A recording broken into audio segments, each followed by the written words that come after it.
And the issue of ADHD is one of the things that almost wrecked my life last year. And Andre was such an amazing person that he actually told me that I had ADHD back in 2021. You didn't believe me. And I didn't believe you. And since then, I almost lost my wife. I almost lost my business. I was a wreck.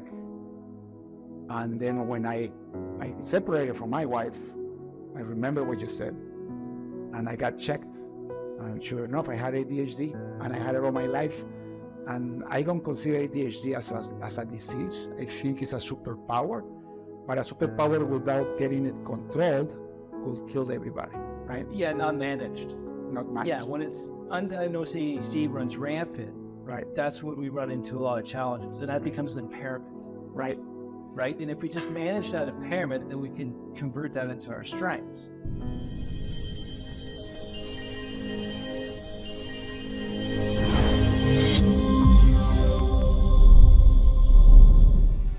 Hello and welcome to the Breakfree Podcast. I am your host, David Mansilla. Today we are doing one of our first episodes where I am actually interviewing my guest live.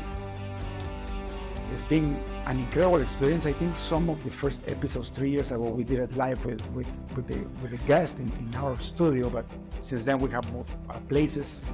So I feel very blessed to have Andre with us. Welcome, Andre. Thank you, David. Pleasure to be here. And Andre was in our podcast already, but I wanted to bring him back since it's been a couple of years. And the issue of ADHD is one of the things that almost wrecked my life last year. And Andre was such an amazing person that he actually told me that I had ADHD back in 2021. You didn't believe me. And I didn't believe you. And since then, I almost lost my wife. I almost lost my business. I was a wreck. And then when I separated from my wife, I remember what you said. And I got checked. And sure enough, I had ADHD, and I had it all my life. And I don't consider ADHD as a disease. I think it's a superpower. But a superpower without getting it controlled could kill everybody, right? Yeah, not managed. Not managed. Yeah, when it's undiagnosed ADHD runs rampant, right? That's when we run into a lot of challenges, and that becomes an impairment. Right. Right? And if we just manage that impairment, then we can convert that into our strengths. So, Andre, tell me for the audience, just a reminder, your full name, where do you live, what do you do for a living? My name is Andre Brisson. I live in southwestern Ontario, just an hour outside of Kitchener in a little town called Ingersoll, Ontario, Canada. And I started with engineering. I got an engineering company and also started tactical breakthroughs from the impulsive thinker. So I'm also known as the impulsive thinker and got diagnosed severe ADHD. I'm also on the autism spectrum as well. And that just completely explained 40 years of my life in detail. Wow. So I really hyper-focused and dove deep to get an understanding of it. And, then I developed the ADHD simplified model. Just made a lot of sense and clarity. And that was basically the conversation we had was, it's nothing wrong. I'm starting to say ADHD is not a medical condition. It's a societal condition. Our brains are wired differently and it's not meant for the world. The analogy is it's a hunting brain, but we're in a farmer's world now. So they don't, everyone sits down, everyone does things and you show up to work and they just produce. Well, we need to be on the go, and our impulsivity is actually a natural trait that was required as a hunter or as an entrepreneur. Right. The reason we started our company is because it was rapid fire impulsivity requiring quick decisions and always on the go. And laser being focused on something that we like. Right, exactly. And the environment is not set up for the ADHD brain is what I realized. So that's why we have emotional dysregulation challenges, because we're constantly told we're not doing things properly, right? The analogy I came up with today actually was, if you go in a forest and there's 20 lions there, you're going to be on edge. You're going to be freaked out. You're going to have emotional challenges. Everyone has emotional dysregulation. It's just that when we're put in that environment, we're on edge. We'll react quickly. But if we go to the zoo, and we got a glass between us and the lions, and he lunges at you, you're okay, because it's a different environment that's safe for you. So I'm all about environment control. If we are able to control our environment, then our ADHD is managed in a way that we can succeed, because the world does not see our traits as a positive because it doesn't follow the normal course. And that's what I'm all about. Let's identify the unique David. What are your unique talents and traits? And stay in there, because if that's, we have a challenge of staying interested. The ADHD brain has 4 conditions to do things. It has to be interesting, challenging, novel, and urgent. So if we have all 4 conditions, we're after it, we're doing it. But if there's not a lot, then it's hard to get into it. Or if we lose interest and it's no longer challenging, then we'll fall out of grace with that.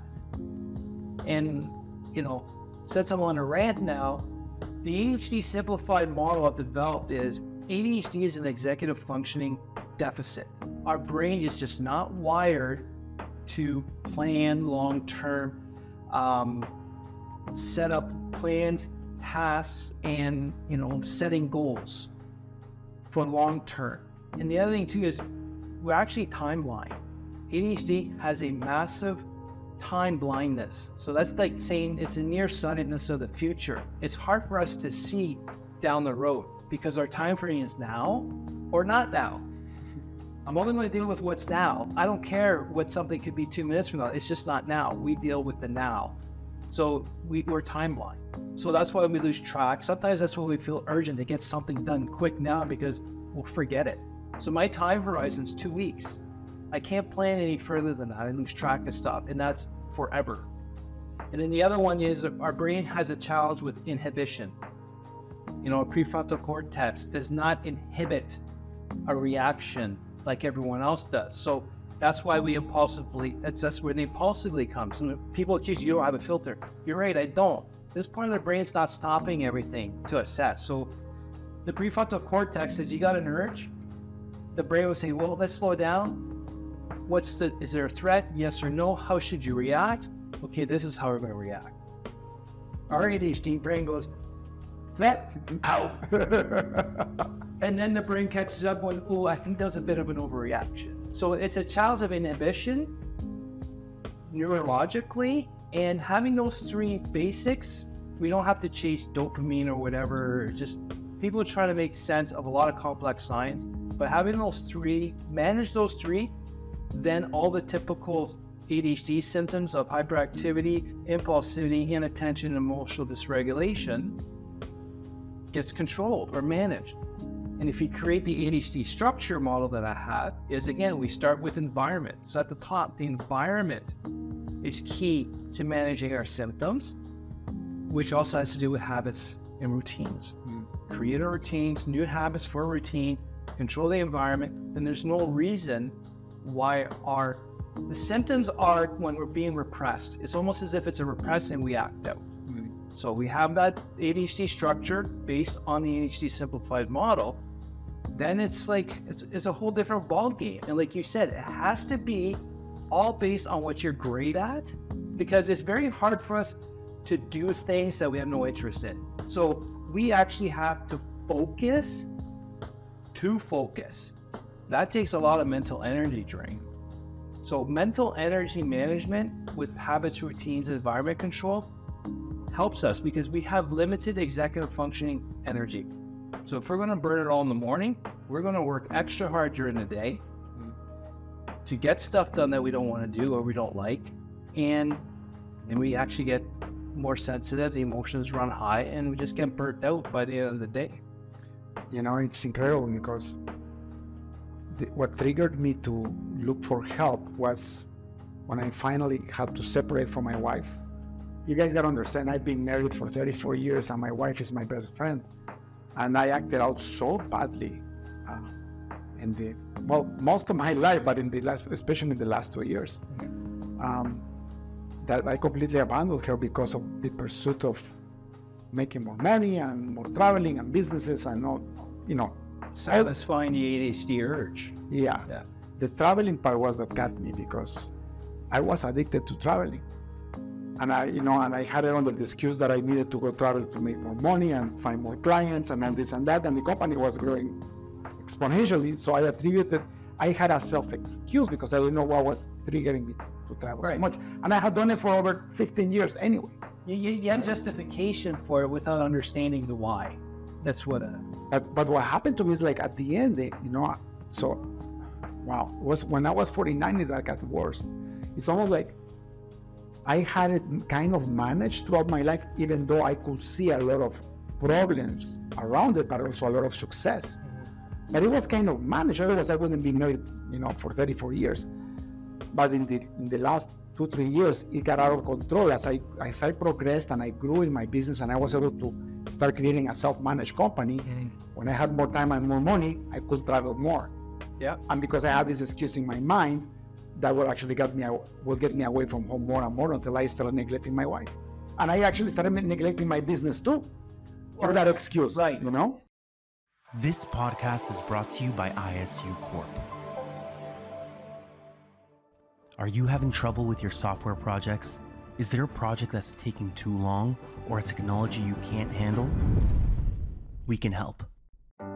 We are ISU Corp, experts in custom software since 2005. With almost 20 years of experience, we can solve any technical problem from new businesses to satellite software. We've done it all. Let us turn your ideas into reality. Learn more about how we can help by visiting us at www.isucorp.ca. Your solution starts here. But the other thing too is you created such a big habit of traveling, and then when there was nothing, when you first started, you needed to travel to get more work. We needed to do certain things to build our company. But then once it got successful, because I came the same thing too with my first engineering company, I lost that because of my undiagnosed ADHD. When we got successful and we're doing well, it was boring for me. Exactly. Because there was no problems to solve. We didn't have to go get more work. It was working well. So I became an arsonist. So I was creating my own fires to put them out. I didn't realize I was the arsonist. So these are all habits that we created. Even for me, we're both hyperactive. So traveling really satisfies our brain because we're in motion.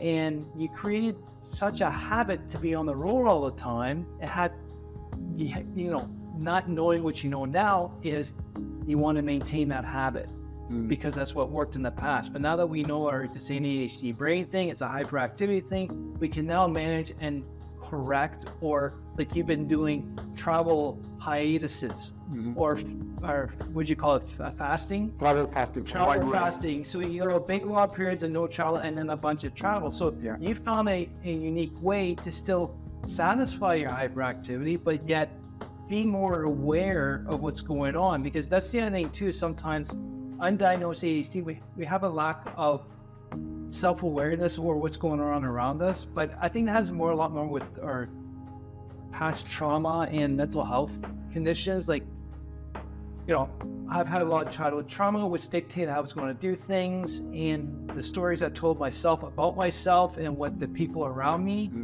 you start to believe that, and that's what's dictating. And the one thing I want to clarify to the people listening right now is what we're talking about is undiagnosed ADHD days. We didn't do this on purpose, because I've been throwing at you. I can't believe you consciously ignored your family. You consciously did it. I said, we did not consciously do it. Our brain was coming up with our own maladaptive systems to overcome these symptoms we had no idea about.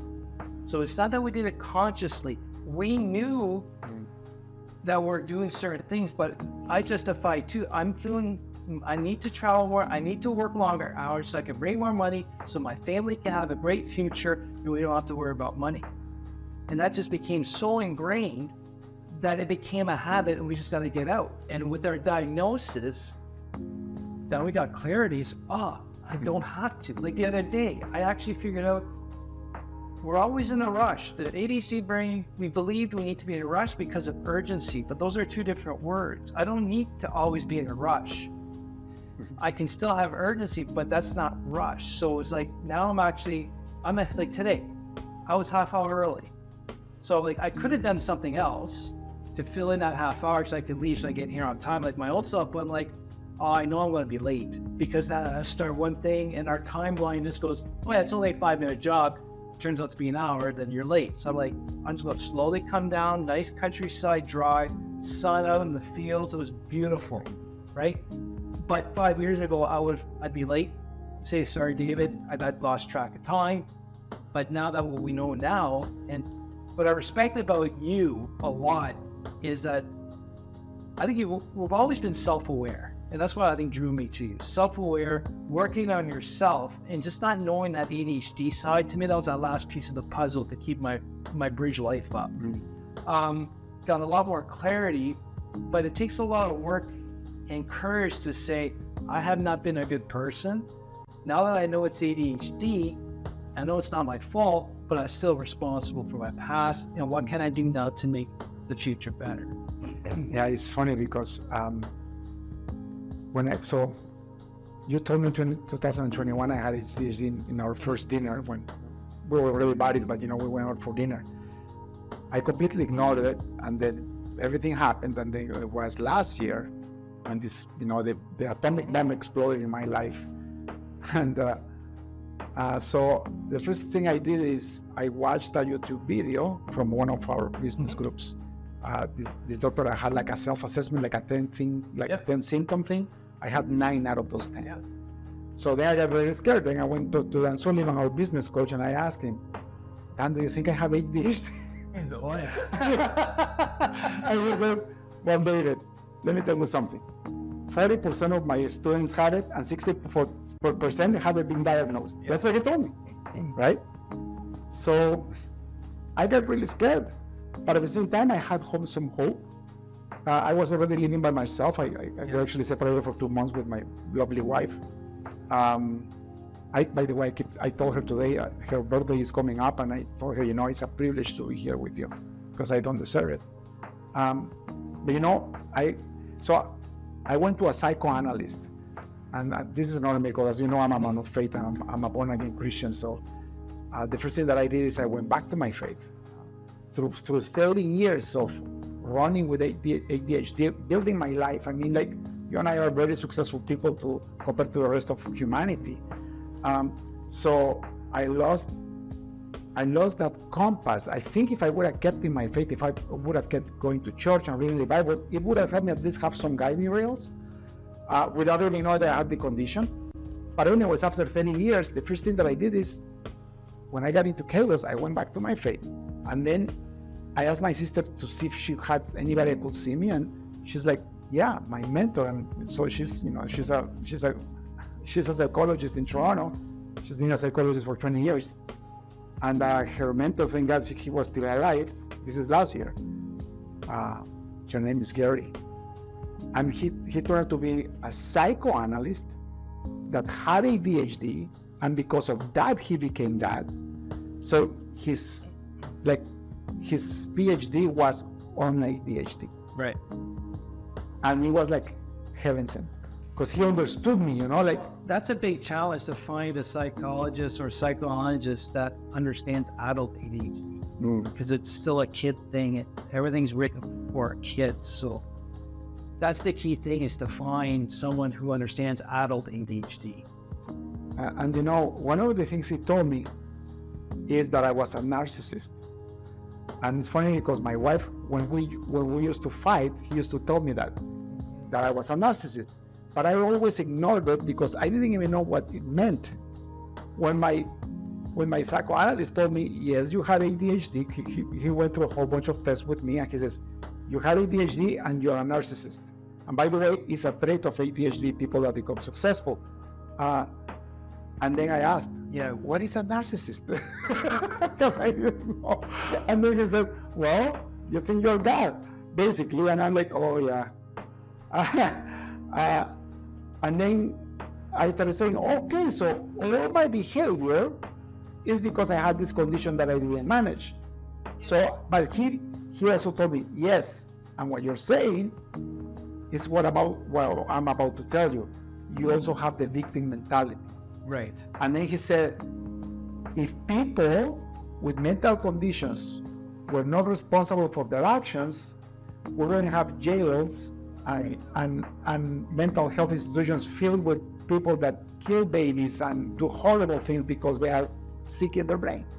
So you're still responsible for your actions, right? That's when my wall sank. But also, that's when God shined the light on me, because identifying my horrible traits, narcissism, victim mentality, it gave me compassion for my wife. Mm-hmm. And when my wife found out that I had ADHD and she didn't know what it was, and I explained to her, our healing process began. Because then she understood. And you know what? We actually got a book that a wife of an ADHD person wrote. Yes. And that book helped us so much, because my wife felt finally understood. Because I had the victim mentality. I was blaming her for everything wrong in my life.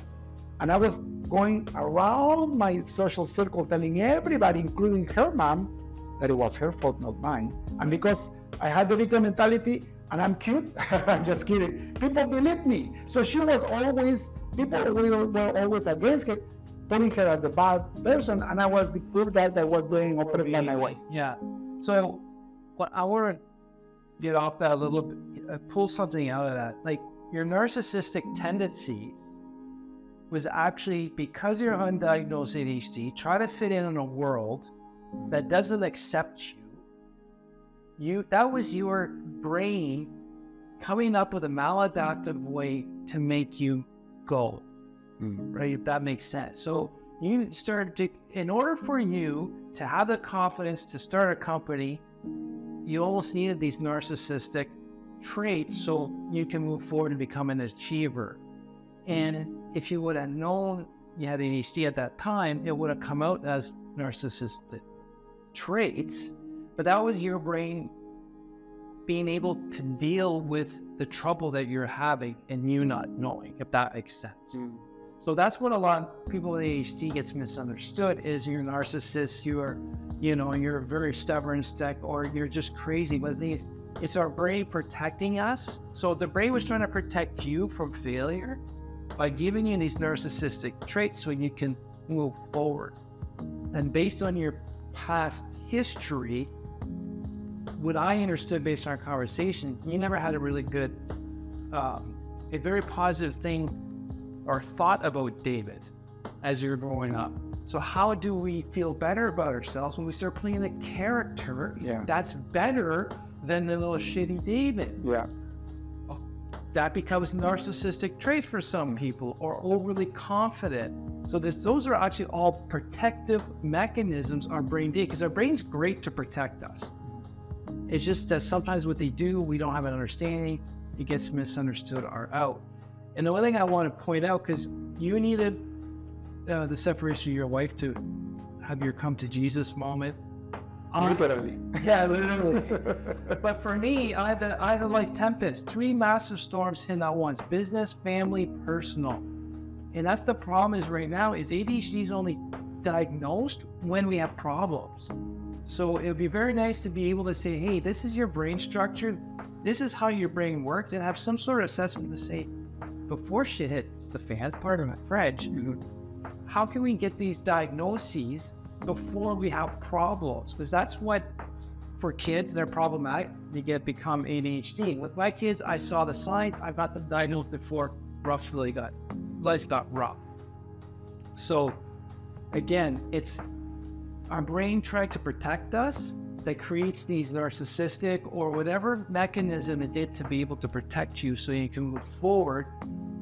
And yes, you might have been the victim attitude. You could have been the victim that just curled up in a corner, but at the same time, you're a fighter. I think we both got a fighting instinct. No one's going to keep us down. We're going to go. And to do that, the brain has to trick us. But still, I had the victim attitude too. I never really realized it to the extent that I had it till you mentioned it. But yeah, it was everyone's fault. But that's the only way I should survive, because I had no respect for the Andre inside. Yeah. So to have this clarity to say, oh, it's a brain thing. It's not a moral failure. You don't suck. My upbringing, the environment I was in back there was not conducive to my well-being. So you made changes, I made changes. I've left things behind. I've left people behind. But this is what this is all about, is everyone's different and unique. We all have unique traits and talents, and we just got to be able to start valuing each other's differences to come to the same end goal. Respect is not enough. I can't just respect your traits, because if I don't value you, I can still respect you but not value you, but I'm not going to give you the time and day. But tell them you can value each other's differences, the world's going to keep being the way it is. You know, looking back, I think COVID is the thing that started exploding my condition. Because before COVID, I had set trips, right? My wife was coming with my trips, and it wasn't so often. I mean, it was pretty often, but not as often as after. When I got incarcerated, because we live in Canada and we got stuck for 2 years, most of 2 years. House arrest. Yeah, I bought a treadmill, and a lot of people know me because I was the walking guy, right? Every single meeting on Zoom, I was walking. That kept my brain sane, and I didn't know I was supplying an ADHD need, because I could not sit down for more than 2 hours my whole life. Right. When I was a kid, my poor grandpa, I was living with my grandfather, because my mom died when I was 2 years old. By the way, that was one of the reasons my doctor said that I got my ADHD increased. This abandonment, right? The trauma of abandonment. So all my friends knew how to learn properly within the year that you're supposed to. It took me 2 years to learn how to learn. And it was my poor grandpa coming from 7 p.m. until 11 p.m. for 2 years, trying to get the words in me. So you know what I was doing? I was so out of the attention, I was so afraid that I would actually memorize the words, but not have the logic to put them together. And my grandpa would catch me until finally it clicked. But it was a horrible time, very traumatic. And then I felt different because I was the only kid in the whole class that couldn't read. Again, whose measuring stick? They're using someone else's measuring stick for your ability. And you know, this condition wasn't discovered, really acknowledged until later, right? Like, I'm talking 1970s here, right? 1980s. They actually call it brain injury. Right? So when my psychoanalyst told me the reasons why we get this condition, he says, number one is hereditary. So he said, we're going to analyze your dad. My dad passed away 8 years ago, but he started asking me questions about my dad. And after, a couple of sessions, he said, your dad was big time ADHD too. He was also a narcissist, and he also had the victim mentality. But he never knew. He went to the grave without knowing. And he had 7 businesses throughout his life too, by the way. But again, that's the environment. You were raised in that environment. So you were raised as a victim mindset, right? It really comes down to the environment. You know, when I want to go back down to something, when we talked ADHD, I think you have ADHD, you said that it scared you. Mm-hmm. And this is the one thing I'm really communicating to people is it's not a life sentence. It's actually good news because it's clarity. But when you had that initial fear, what was that? Why did you have that? Oh my God, I have ADHD. Because I think unconsciously, I didn't want to admit that I was sick. And it was sick. We'll back to that. Right? I didn't want to admit that I was sick. By the way, I don't think it's a sickness, right? But I was like, back then it's like, maybe I'm crazy, and I didn't want to admit that I was a crazy person. Yeah. Because everything started to make sense, right? Everything, if you put the symptoms of this condition and you start putting in boxes all your traumas and all your events and all your successes, it's almost like having a life review, and you realize this makes sense. 4 letters. This is a lot of your life. All right. What have I done, right? So what have I done is, and that was last year. I was, 51 years old already, and messing up like a 19-year-old kid. And the walking on, I was so proud because I was working 20K a day because I couldn't travel. So I was working, and I thought, oh, it's my health, and I'm the best guy. Narcissism comes in, and I would train, and I would try to get people to do the same. Of course, having a walking desk is healthy in a moderate way. one of the things, you know what happened to me? Throughout my travels last year, I had to go to the doctor because I felt a pain and I turned yellow. Turns out that I was extreme anemic because I was extreme on everything. So I started doing intermittent fasting. So I was eating 1 time a day and I was walking 20 kilometers a day. Oh yeah, too much energy. And I did that for 2 years. Yeah. My body was a mess inside. I was dying. My doctor said, you know what he said? He actually put me on IV, on iron for the next 3 days to recover my red blood cells because he says, I don't know how you're walking. Yeah. So there's still a lot of negative stigma with ADHD, especially with mental health, especially with men. But like my point was to say, like, your initial reaction was because how people still view ADHD or mental health challenges, and that's why I decided to start talking openly about it. And the more I talked about it, you were around, you started asking, people are starting to talk about it. And there's nothing wrong with it. It's just our brains wired differently. Yeah. Period. That's it. Simple. I can't change it. I can't fix it. There's no way I can see the future any better than I can now. It doesn't matter if I read books or whatnot. I even got dyscalculia. I'm a structural engineer who can't do math in his head, right? Numbers mess me up. I need a calculator.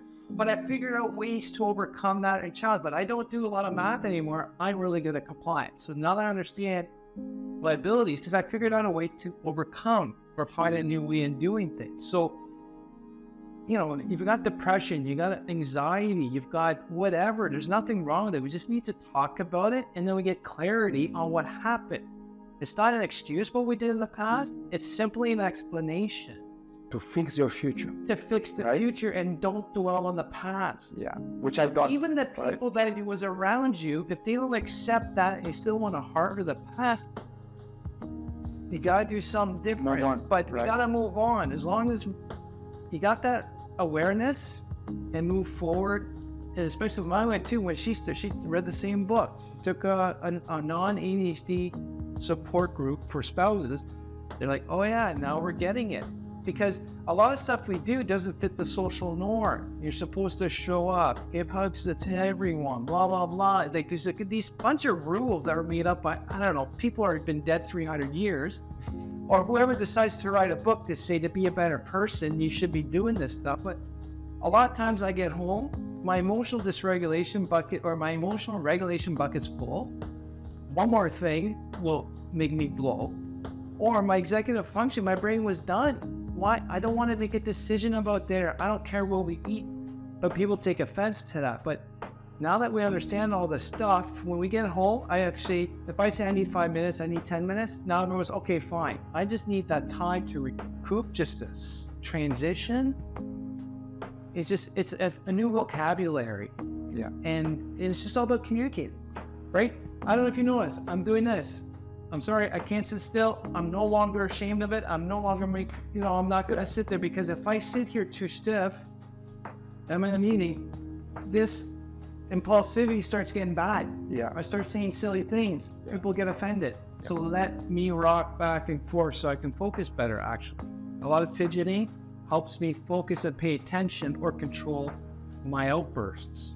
Which is another interesting factor, and I hope people will actually take a lot of advantage of this podcast, because we could say we're saving lives by doing this. Yeah. Right now, you see me fine from my waist up, but my leg is moving up and down all the time. And before we did the podcast, I put music on, but you guys don't hear it because I have a canceling mic, but the music is always on. Before I used to do it because I thought I liked music and because I thought I liked moving. Now I know that in my brain needs that to function. We cannot sit still. But now, because I know what my brain needs, I do it in a way that doesn't affect other people, if that makes sense, right? And remember, if you met one person with ADHD, you've met one person with that ADHD. It's on the spectrum. Yeah. We got various symptoms, various aspects, like my model, executive functioning dysfunction, time blindness, and inhibition. It's all varying degrees. I think we got about the same hyperactivity. We can sit still, but some people would be a little less.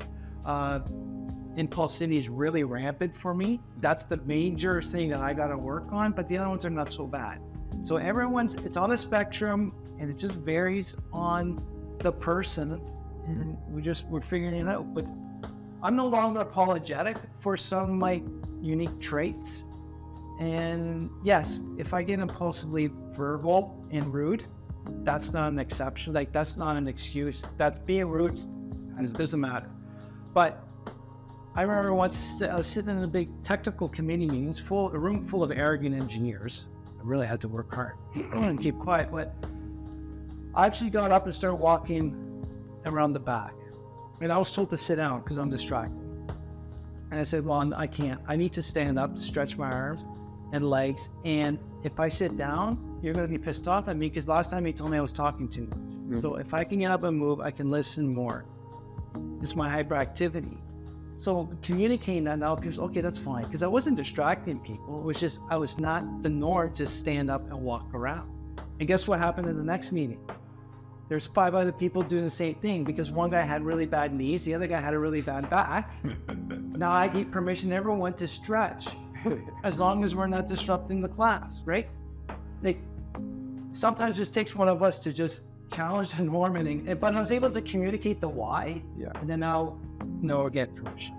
You know, one of the things that is also a blessing for our audience that may think have the conditions that we just described is to go get diagnosed with a good psychoanalyst. But make sure you find somebody that has experience with ADHD, because not every psychologist has that. But it's good. Why? Because then you can work around your family and they will create more empathy. My family now has more empathy. Before, I was annoying to them. For example, my kids didn't want to have a relationship with me because I was very annoying. And narcissist, annoying narcissist, the victim. For example, I will not stop talking. I had to be the one, like you, that had to have control of the conversation. So I will never let them express. Of course, they will feel left out. So the result is they will just quietly stop visiting me, or they will say, "No, thanks, Dad. I don't want to have dinner with you today." You see? But now they know my condition. My wife too. She knows my condition. I know my condition. So I'm constantly watching. Okay, am I talking too much? Okay, let them talk first, right? Right. And they're communicating you differently, that maybe you're talking too much, rather than shut up and stop talking. And in a beautiful way, right? So, hey, Dad, can you please say something? And they do it in a nice way because their empathy is there. They know that I work different than they work. And by the way, being the one who I am is why, excuse my language, but I'm the boss, right? I run multiple companies, and because of my over talking, I also express the ideas that the Lord gave me, and that those ideas most of the time tend to be incredible. So it's not about suppressing your God-given ability through ADHD. It's about managing in a way that doesn't harm other people, especially your family, right? Isn't that amazing? Like, for example, another thing that I need to show, because people get offended a lot when they don't know me. And one of the reasons why we separated was because of this. My wife will start talking to me about something that I didn't care. So I will look at her eyes and I will listen to her, but my brain was in 1,000 other things. Now, when I say I didn't care, it doesn't mean I didn't really care. I care about everything she says, but it wasn't on my interest. Yeah. So then I will grab 40% of the conversation, and to fill the gap, I will ask her a question about the conversation, and then she will get so mad because she will tell me, I just told you that, and that's what I was talking about. Were you listening to me? But I was faking so well my expression that she thought I was listening, but my brain was all over the place. That's another ADHD trait. So you need to be very careful when you speak with people. You need to tell them if they don't know you. By the way, I have ADHD. Please, if I repeat myself, if I ask you a question, don't get mad. It just takes me longer to process the information. That's all, right? For people who's watching the video, I was smiling. I was kind of giggling. That was not to laugh at him, because I understand exactly what's going on. So it's more like, yeah, I know where he's going with this. But to tell me. And that's where a lot of the things I get together with ADHD people is we don't have to explain our symptoms or our mess, and we just get it. And we'll do this stuff. Oh, yeah. I understand that. One thing I want to touch on, you said about getting mental health help to get diagnosed. There's other things too, is a lot of like depression, anxiety, borderline personality, bipolar condition, they have a lot of similar symptoms as ADHD. So you also got to entertain. So then your professional that you're looking for has to look at everything. Because if you actually like work on depression or anxiety and you get that under control and the symptoms leave, it's not ADHD. It was that mental health condition.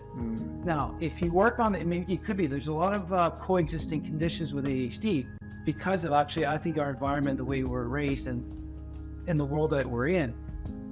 If you work on a depression or anxiety or other condition and that is under control, but you still have the symptoms, then most likely it's ADHD, because ADHD, it's chronic. It's not whenever conditional, sometimes here, sometimes there. It's always there. Always on. So even if we got our right systems, the way we got, we're setting everything up properly, got the right environment, it's still a challenge to start working on stuff we don't have an interest in. So like you're saying, people perceive us as we don't care, but reality is we just lost interest, and this thing just does not stop. It never stops. I never get a break. And I'm running 200 different things at once, all the time. So if you're going to lose me on the conversation, I'm going to start thinking about other things. And the other thing too is, why are we always the one that's rude? Because we lost interest in the conversation when the conversation's not interesting. Like, to me, it's a two-way street. So that's where some of the challenges, but with the vocabulary that you've learned, that I've learned, and that we're sharing with people, it does make it a better thing. Yeah. But it's a two-way street. I don't want people to, I screwed up. The past is the past. I'm very sorry. So I'm going to now understand. I'm going to just do everything I can for you to make you peace. No, it's a compromise. You got to meet halfway. Yeah. You cannot do that, because otherwise you will have no life. You're going to create a new character to play again, and you're not going to be happy because you're not allowed to be yourself. It's reaching a balance. Right? Correct. Right? Because I got a non-ADHD wife. I got to be aware and be present more. And she's got to also understand that if I'm losing interest, she's starting to see signs when I lose interest. So either she changes her conversation and goes, okay, maybe we'll continue this another time. Oh, and by the way, I haven't seen the statistics on this, but I guarantee more than 90% of ADHD people marry normal people. Because if you have two ADHD people living together, I think it will be hell on earth. Oh, two most ADHD, yeah, it would be. Right? That's a very... There's some, but yeah, I think, well, for me, what happened was I fell in love with my wife because there was no drama. She was a calming force. I didn't realize that I needed that to settle me down. My wife is the same. My wife has no drama. Right. No drama. And like, why did you get pissed off? That person just did this. Oh, just, whatever. I'm like, but if it wasn't for that, I think I'd be probably jail right now. Like, in my case, like, my wife is super calm, but she also never allows herself to get taken advantage of. Right. But in a nice, beautiful way, and that's where it helps me, right? Because she will always make sure right is right and wrong is wrong, and that brings peace to me. And I didn't know it was the compliment that I needed to run my life, because she's a completely normal, beautiful, brilliant, normal person, right? Yes, to extremes. But at the same time, right, if you look at both of our lives, she's always saying, I cannot get myself to do what I want to do. And in my case, I cannot stop myself to do more things that I want to do. So once we get the balances, I help her get the emotional ability to accomplish her goals, and she now calms me down from overdoing stuff. So now we have a beautiful life balance. But there's a good point that you just said. To do more, to achieve more, it's a need. We need to keep doing things. We can't stop. And that was a big problem for me. I was being told to stop, to slow down, and then I would fight that. And the thing is, we're both high achievers. Doesn't matter what the goal we achieve. Once the goal is achieved, it's done. It was the journey that we enjoyed, not necessarily the goal. What's we next? set more. What's the next one? Or you're greedy because you want more money. Well, it's a good measuring tool, but it's the goal setting that we're after. And the high achieving ADHD brain is extremely intense. people around like, whoa, geez, like, you know, you're a force of nature, settle down. It's like, I tried to tamper that down. I don't know if you've got this experience, but people try to tamper it, you know, slow down, tamper it down. And when I did, things didn't go well. Because it's just bubbling up. The energy bubbles up on you.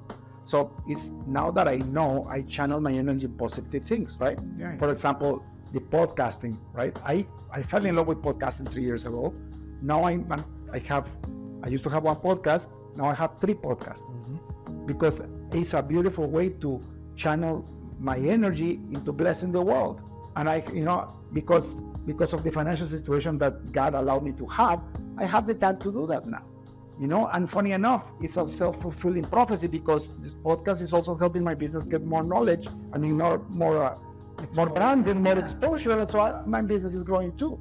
But I'm also blessing other people by interviewing brilliant minds like yours. So that is, and it's all positive. And by the way, we're recording in my office, in my house. I don't even have to travel to an office because I know my condition and it's under control. So I'm not doing business travel for 1 year at least. And I spend most of my days in my house. But what do? I go for a long walk, but I go with my wife. See? So it's the same kind of thing that I used to do before, but now it's done in a way that is blessing my family, not cursing my family, if that makes sense. Yeah. Right? Because you're aware. We're aware of the challenges I've created, but at the same time, the world not wanting to understand the differences. And I'm all about this with tactical breakthroughs. It's all about communicating that it's okay to be different, to pursue your dreams. So you're pursuing the way, you know, you have the right to do things your way that works well. Like, I used to get in trouble all the time for doing things like either at my first jobs, I still got the end result. Even in school, I got a good grade. I still did what the boss asked, but how I did it was what I got in trouble for, right? How can you do it that way? Well, I did what you asked for, you got the end result. Yeah, but that's not the point. You still got in trouble for doing things different. And I think that's the wrong thing. Who cares how people get to it? As long as we get to it, should be the issue. And that's where we become good entrepreneurs, because once you're in the marketplace, in fact, the most efficient way to get what your client wants is what gets your client happier, and therefore you're gonna get more revenue out of it. So the whole school system is funny because I'm a computer scientist. I have 2 computer science degrees, and you have to be a super person in math. And like you, I could never do math. So I would barely pass by, to the point that universities almost had to make an exception to let me into the computer science program because I had to have some certain level of math, but I was persistent. So I would pass by with the minimum mark, but I will make it. So I will actually make the mark. But then when you're seeing programming languages, I was the best in the class. I get it, right? Actually, for some reason I looked into I found my university transcripts, and it was like polarized. Mark was just passing or very high. I'm like, those are the courses I really enjoyed. These are the ones I did not care about.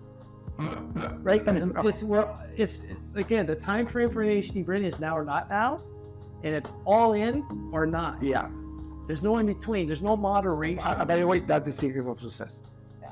You have to be all in, right? So that's why I also call it a superpower. I cannot, if you want to kill my mood, allow me to do something halfway and don't let me finish it. It will kill my day. It'll distract me for months. I'm talking about this time frame. So my dad was incredible. He told me how to set goals, how to set long-term, medium-term, and short-term goals. And big part of why I'm successful is because I learned that when I was in primary school. Without him knowing that I was ADHD and he was ADHD, he told me one beautiful secret. He says, set your long-term goal and your medium-term goal, and then forget about it. And just focus on your short-term goals. Yeah, and before you know, he's gonna get there. Yeah. And that's how I live my life. And now I'm like, of course, because I cannot live in the future, right? And when I start living, when I started living in the future because of fear of past traumas, or for example, I grew in poverty. So for me was, what if I'm not gonna make payroll? What if I'm going to lose my house? What if? So I actually tripled my throughput in the business, and I was overcompensating because my set was in the near future I probably had 5 years to fix, but I thought I had 2 weeks to fix. Does that make sense? Yeah. So once I learned that too, also I said, okay, I have time to do this, but I don't have to finish it right now. So what I do is I still focus on my short-term tasks, and the long-term tasks that require multiple days to do, I write them in a whiteboard, and they stay there. As long as they stay there, I know I can remember them, because that's another thing that you mentioned, right? Oh yeah, well, everything memory is crap. I can't remember more than 2 things. So this is the way I flesh it out. I run a high-end software company, and first I became a Scrum Master, which means a project manager for software, and I got like multiple levels into Scrum Master because I knew really how to divide and conquer because of my condition. Yeah. But don't ask me to type in the tasks in the software. That was the most horrible thing for me. I actually wrote the first version of the software. I wrote it myself 20 years ago to manage and organize tasks, but I actually never used it. Yeah. And so now what I do is I have a whiteboard, and in the morning I check what I have to do. I check what is in progress, and then I add the stuff that I want to do, and then I just whiteboard it. And then because it's just a whiteboard, it's not a software, I just take a picture of it and then I have it on my phone. It's simple things like that keeps my brain sane. Right? Well, what you just described there is actually gives your brain room, because working memory is all about what you can remember in the short term. Most people, it's 7 to 8 things. Well, I know for me it's 2. So you tell me the third thing, the first one's gone. It's not that I wasn't listening, it's just not there. That's just the way my brain's going. And it gives you anxiety because you knew you had a third thing and you don't remember that. So I was in anxiety all the time. So I'm an idiot, I can't remember stuff. Yeah. You're supposed to remember a bunch of stuff. So that was like what you're saying. I was always afraid of losing goals or not remembering something or a great idea I want to work on. But also with time blindness, I can't see things or my long-term goals. I can't keep it in my head. And with ADHD, if it's not visible, it's gone. Yeah. It's, you might as well burn it, because if it's in the filing cabinet, you can't see it, it's gone. So what Dave was explaining was he made it visible, and that's what I've done. I got a lot of whiteboards in my office too. I got my quarter goals there. I got my long-term, I got my active projects listed there. So when I walk in, I always see it. Now I don't have to worry about losing track of that. It's there as a constant reminder. Yeah. That's making stuff visible in compensation for our brain differences. I'm not going to say that it's a challenge. I don't think it's a challenge. I got a poor working memory. Because of my poor working memory, I don't remember what you just said, so I can bring the conversation here. Oh, I think we're all here for a reason. Every animal, every plant, everything has its own purpose, and in life and on this planet. So why isn't my brain wired the way it is, or set up my unique ability the way I do things? Why can't it be part of what's special about this world? And we're all different. So you got the ability to sit down and work 40 hours a week and go home and not care? We need people like that. I can't do it. But our ability as entrepreneurs to go try different things. Oh, we don't like that. I really hate inefficiency, so I find a shortcut. Innovate. That's why we're for innovating. Yeah. So once I got understanding of what my unique ability was, the value I bring to the world.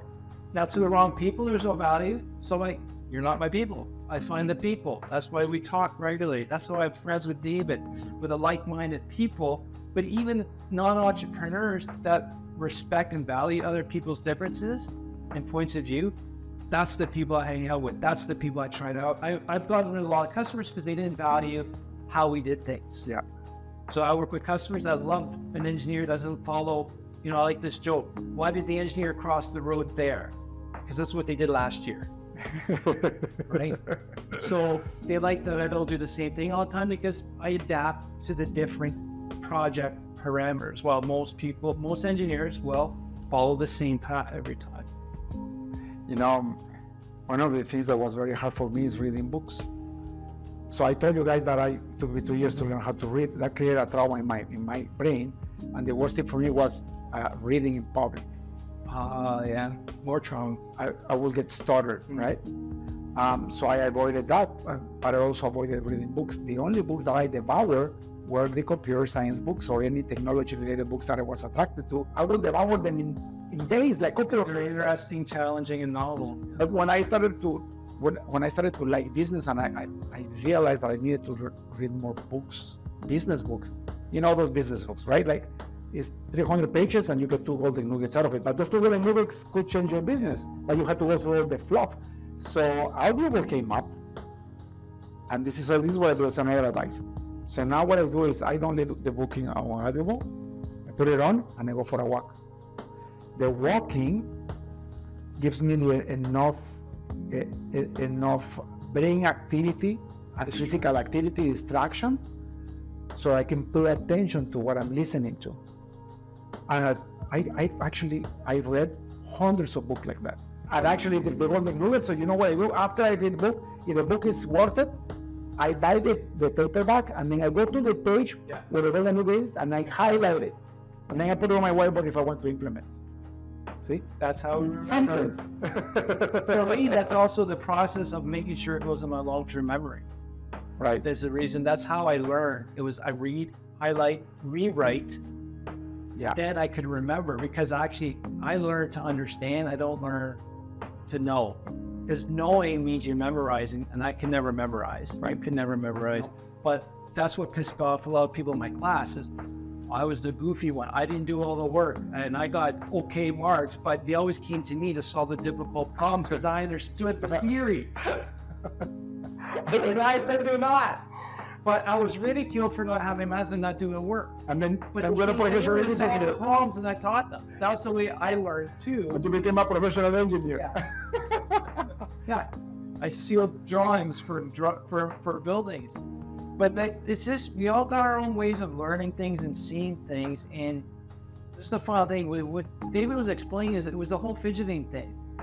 If I can, like for me driving, that's the only time I can actually do some good thinking on 2 or 3 things versus 200, because my driving is keeping 20% of my brain activated on driving. Therefore, my brain's able to focus on just a few things. That's the fidgeting part as well. So we got to come up with these tricks.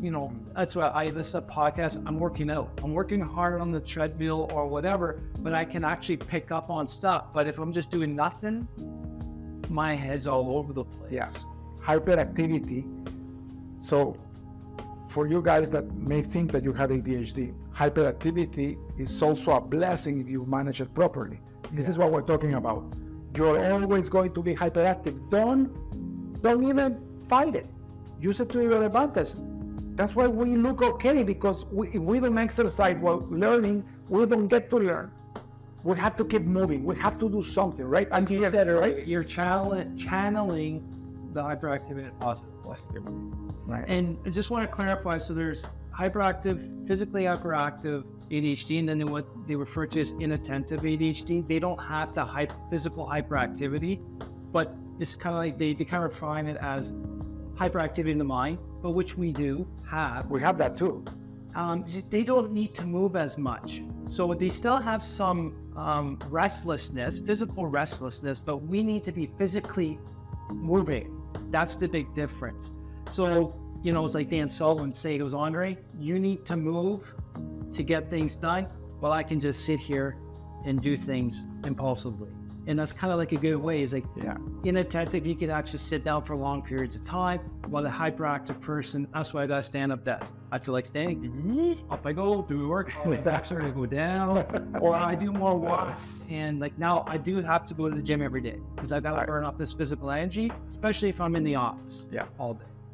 So positive channeling, understanding how your body works, your time for there's just so much. Understand yourself. Stop listening to people. There's no best ways. I can only do 5 hours sleep. Any more than that, I don't do well in a day. It works for me. See? And for the opposite, for me, if I don't do 8 hours, my day is ruined. Right. It's different. But another thing that happened to me, and it's because of my condition, I have been always a night person. Yeah. Which means The chronotype. I cannot focus from 7 a.m. until like 9:30 a.m.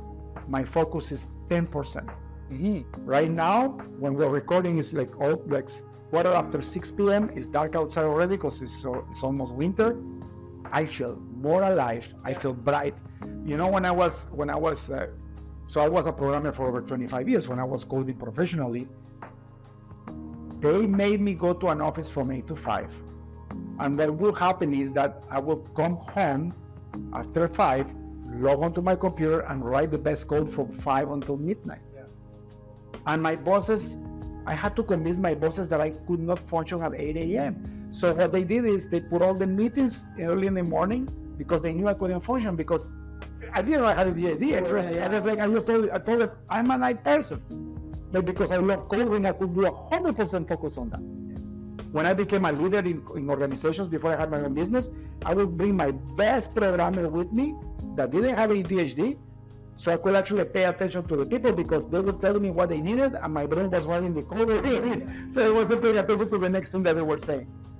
That's why I brought my coder with me, right?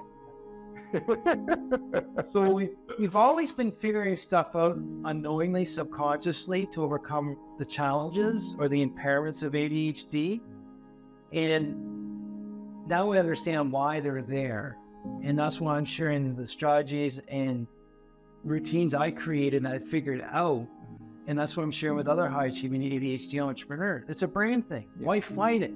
Understand your brain? Now we know what to do. Control the environment. Come up with routines. See, I have a lot of routines. I don't like structure. I don't like systems that restrict me, but I get up in the morning, I do the same thing. My clothes are picked out the night before. Why? So I don't have to make that decision. It's all there. I go in, brush my teeth, put my clothes on, go downstairs, take my morning pill. Everything I need for the next day is on the hutch that I put in the day before. My bag's there. So I go out. I haven't thought about anything. I haven't burned any mental energy. So when I go to the office, I can work, right? And I got routines at work that just doesn't require brain power.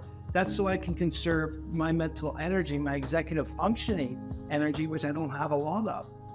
But if someone puts a piece of paper at the top of my hat on the hutch, my day's ruined because it's not part of the routine. I can't see it.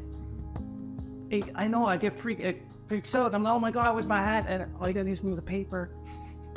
I know. But it's still not the point. My wife finally understood why I needed these things. Is now my whole day was derailed. Then I already became a tyrant at work. But now I know what I know. It's like, okay, now I'm actually gonna go take a walk so I can reset. So that's a lot of stuff that we're doing for specific reasons. Or my favorite is, my wife used to get upset with me, even some of my staff. Like I'd leave the morning and I'd say goodbye, even though she said it, I never heard it. People walk in and say hi to me, but I ignore them in the office. It's not that, I did 2 shorts about it too, because it's not that when I didn't hear you, it's not that I don't care or love you, it's my head's already at work. Yeah, and you're focused on something that's interesting. I'm focusing on that, I'm already there. So that's why I didn't hear it. I'm already on the road. And at the office, it's like, I did a short saying, guys, I'm not trying to be rude or ignorant to you. I'm in a hyper-focus mode. And I know if I get out of it, it's going to be another 20, 40 minutes before I can get back in. So I'm not going to fall to that distraction. I'm going to ignore everything else so I can get my stuff done. Then I go over and say hi. So having those kind of communications and the vocabulary, people are like, okay, I get it now. Yeah. So when my wife says, okay, bye, good, love you, I just walk out. She knows my head's already at work. Yeah. And the guys come in, they know I'm in hyper-focus, therefore they keep their distance. And it goes in different levels, right? Right. And it's funny because even my business is prospering again after these 2 years of fighting and adapting and making new systems in my life. I used to be the tyrant in my office too. Like I would be mad if people wouldn't do things my own way. Yeah. And then when people would tell me, you're so inflexible, and I'm like, I'm sorry, but I can't. Now I know why. So now they're more flexible with me, but I'm also more flexible with them. For example, something as little as don't interrupt me if you see that I have a meeting in my calendar. Yeah. Because anybody can get a 2-minute interruption and it will be fine. For me, it will take me 40 minutes to get back on track on what I was talking about. Yeah. Right? I want to switch gears now, Andre, and talk about addiction and ADHD, because I think it's a huge topic that if you don't manage that, you could ruin your life.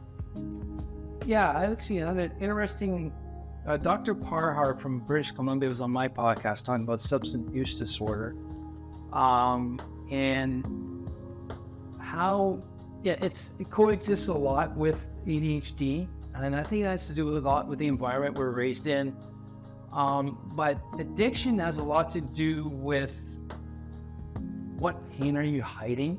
It's not that I enjoy drinking. It's not that I like drugs. It's more the fact that we're hiding something or running away from something. And when I realize, so there's a lot of high functioning alcoholics out there. We're not drop dead drunks. We don't, make fools of ourselves. But when you're like, for me, I couldn't wait to get home and have that drink. It wasn't to celebrate or anything. It was just, I was begging. I couldn't wait. That was me for 30 years. Right. So now, why? You got to question why. Like Gabor Mate in his book, Myth to Normal, he's saying we're asking the wrong questions when someone comes in with a substance use disorder. It's not what substance are you on, it's what pain are you hiding. Yeah. So a lot of the, being told you're doing everything wrong for a long time, you're not fitting the mold, you create a new character so you can fit in, you don't like yourself. And you got that person inside you who's trying to protect you all the time from a lot of childhood stuff, teenage stuff, or whatever trauma's coming on. And you're tired of feeling pain all the time, so we're going to go to something else that's going to make us feel better. Or in my case, which turned out to be was to forget. I actually got to the point I was drinking now to get drunk hard. And that was the first time. So a lot of times, substance use shows up more about masking or self-medicating our symptoms. Like for me in university, I drank a lot. French Canadian, I could pound out a lot. But it was actually me. We're going out. I would dance all night. I was like bursting out my pent up hyperactivity. So that was a way for me to just lash out and burn off that physical energy. But I couldn't do that sober because you looked like an idiot. But if you were drunk, that was okay, right? Some people take cocaine so they can slow their brain down so they can fall asleep. So the self-medicating part, I think that's where it starts, but with more pain and trauma and untreated trauma. I did a lot of work on that the last few years. Now that's why I say I call myself an alcoholic, because I know if I have that one drink, I'm gonna be back to a bottle. And because now it's your body remembers, it remembers how to do things. Just when I quit smoking, I still get dreams, vivid dreams that I had a cigarette. And I wake up, I have to smell my fingers. But I know if I have one drag, I'm back to a pack a day and it's going to be a whole new battle. But you've been clean for so long now because now you know why you were doing it and you dealt with the trauma, you dealt with the pain. Yeah. Because all drug addiction is a way to self-medicate the pain in your heart. It's a trauma thing that you have to deal with. That's where my faith comes back in again, right? For me, it was a lot faster and easier because as a born-again Christian, I could go to the Lord and I can ask the Holy Spirit, please, Lord, help me heal this. And it was instant. I was like you. I had to have a drink. And the problem was that when I felt bad, it wasn't one drink. It was the whole bottle. So, yeah. I'm talking about wine, right? Like I started doing hardcore. Well, for me, it was hard. I do a bottle a day, sometimes depending on the day. Yeah, for me, it was mostly wine, but this is what I would do. I would say, I read in a magazine, because my wife always didn't like that me drinking because it's not good, especially every day, but I will tell her. I just read in a magazine that this new study said that 1 cup of red wine a day is better for your heart. Yeah. That's the excuse, right? And she's like, oh, good, okay, let's have it. I will open a whole bottle of wine. Wine starts. I will give her one to her, one to me. I will finish mine, and then I will take another one for me, and then we will talk for an hour with her. The dinner was over, there was no more wine, and then her cup had one sip on, and then said, and I would say, can I finish yours? And she's like, no problem. Yeah. And I wouldn't get drunk. No. And that's the problem, because when your resistance level is so high, you are becoming an alcoholic. That's what the discussion with Dr. Parr is, the high functioning alcoholic or substance use person. And the other thing, like, here's another ADHD thing, just went away, it'll come back. That was the other thing. We have a problem. ADHD brain is either all in or all out. It's very hard to moderate, right? So 1 glass, you got a bottle there. We're going to finish the bottle. So I'm not saying it's an excuse that we can't stop. It's just that sometimes when we get, if we're getting in that emotional state, it's all or nothing. So that's why I decide I'm never going to touch alcohol again, because if I have one sip, I'm going to go back all in. And the thing is, I believe that the times when I was self-medicating for my symptoms, I can stop and start whenever. I used to stop drinking for 4 or 5 months and go back and be no problem. I actually tried this month break because that's what I used to do. But then I didn't realize I was counting the days till I can handle that for straight, 27, 25, 24. And then when I got to that day I can go, I went all out, and I was in a different city. And it scared me. I thought someone slipped me something. I got into the state. I don't remember getting back to my hotel and realized I was counting down the days. And I wanted to get really drunk that night because I was feeling pain from something that happened 2 months ago. I was numbing myself. And that's when I realized that's a real problem and I got to work it. And I give a lot of courage, respect, and it takes a lot of courage to decide if you want to get some mental health help. And it's not easy. It's hard work. And I think that's what a lot of people are afraid to do. It's hard work if you want to make it happen. The stuff I went through was not fun, but it was necessary. And it'll take years. But the end result, though, is a beautiful life. You're living a beautiful life. You're still married to the same wife. You still have beautiful kids. The Lord restored my marriage. I don't deserve it, but He put a lot of compassion and forgiveness in my wife's heart, and I'm restored. I never had a better relationship with anybody, especially my wife, that I've been having in this last year. And it's because I put in the time. What my faith did is accelerate that. So to give an example, I didn't stop drinking alcohol just like that. When my psychoanalyst told me ADHD, one of the situations in your brain, it's not all of them, there's many situations, but some of the pitfalls of your brain when you have ADHD is that you cannot control dopamine. Yeah. So your brain is not able to control the highs and the lows. So when you get something, it will kick you high. If you don't keep doing it, you will crash with everything. Let's go back to the music, right? I have listened to music all my life as a background music. It cannot be talking. It has to be just instrumental music. I thought it because I loved it. And when I went to a restaurant and I didn't have it, I would get mad because I don't have music. Then my doctor told me, you do that because when you have instrumental music in the background, it's giving you dopamine and it's sustaining it. Yeah. That's why you were walking on the treadmill in a slow pace. It was giving you sustained dopamine so you didn't crash. It was an automatic mechanism of your brain to give you what you needed to control your condition.